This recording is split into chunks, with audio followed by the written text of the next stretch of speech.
هناك أحوال تعرض الإنسان كالسعال، القحة والعطاس والتثاؤب وما شاكلها، فربما يعرض أحد هذه الحالات أثناء القراءة فتنقطع الكلمة،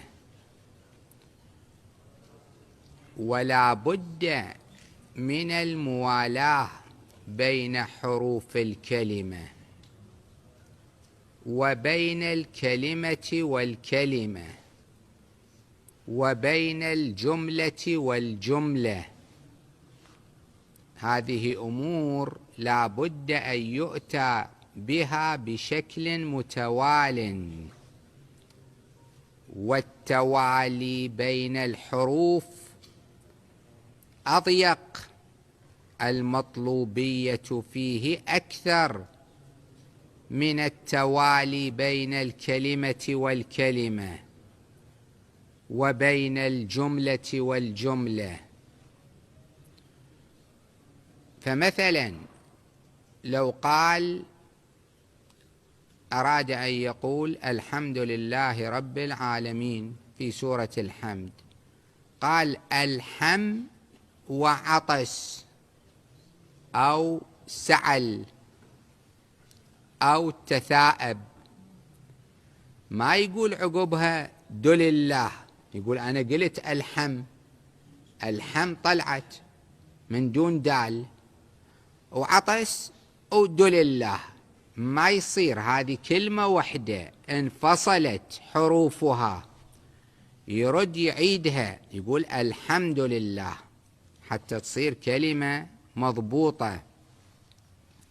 أو قال مالك يوم أو عطس، قال الدين، انفصلت، مع أن هذه كلمة الدين كلمة غير كلمة يوم، لكن بينهما ارتباط.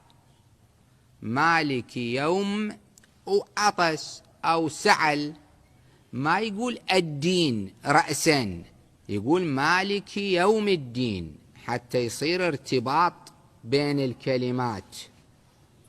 فهذه لا بد من مراعاتها. أحيانا يأتي كلام في وسط القراءة، مثلا كان يقرأ سورة الفاتحة وسلم عليه شخص، يرد عليه السلام، يجب أن يرد. زين، قال الحمد لله رب العالمين، وهذا سلم، قال له عليكم السلام الرحمن الرحيم.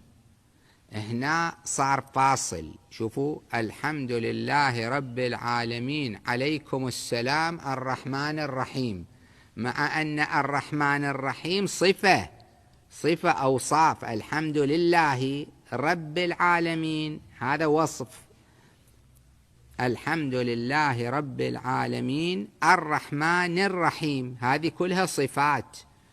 فلما فصل بينها بشيء ما تم الارتباط بين الجمل، يرجع يقول الحمد لله رب العالمين الرحمن الرحيم، حتى يحصل ترابط في الكلام.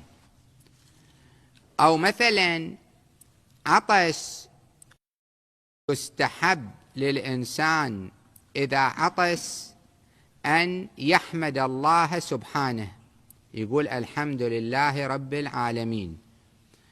وأيضا يستحب له أن يضيف إليها الصلاة على النبي وآله.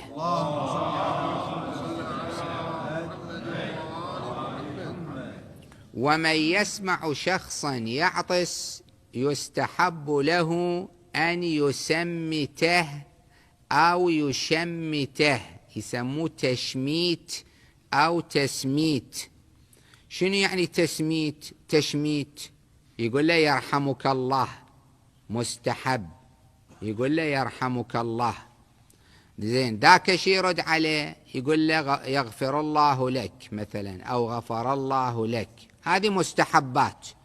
الحين مرة واحد ما قاعد يصلي وهالتفاصيل كلها يسويها، عطس وقال الحمد لله رب العالمين، في مضمون الرواية أن شخصا من أصحاب الإمام، يمكن الإمام الباقر صلوات الله عليه، عطس عند الإمام كان قاعد وقال الحمد لله رب العالمين. الإمام ما قال له يرحمك الله، فاعترض على الإمام، قال له يا مولاي ما قلت لي يرحمك الله.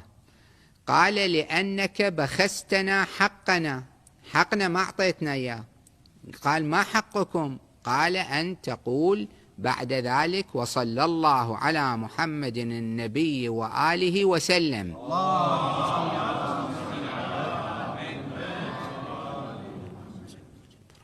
زين، حين مرة واحد مو بالصلاة هالتفصيلات كلها يسويها، يعطس ويحمد ويصلي، وذاك يقول له يرحمك الله وهو يقول له يغفر الله لكم. هذه كلها أمور زينة.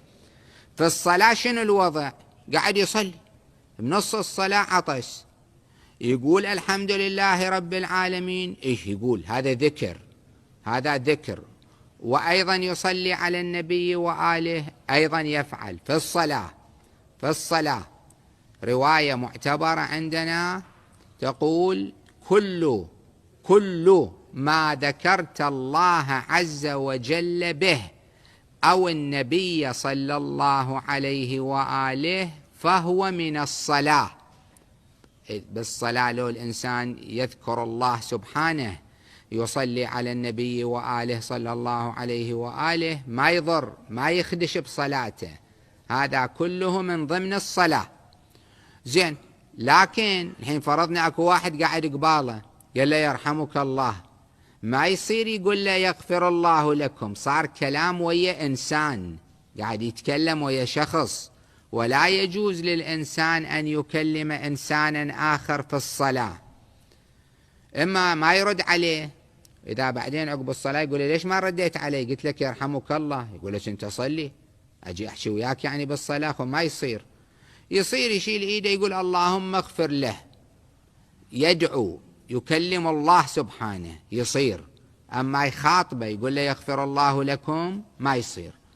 الحين محل شاهدنا قاعد يقرأ سورة الحمد، اهدنا الصراط المستقيم، عطش، قال الحمد لله رب العالمين حمدا كثيرا كما هو أهله، وصلى الله على محمد النبي وآله وسلم، صراط الذين أنعمت عليهم.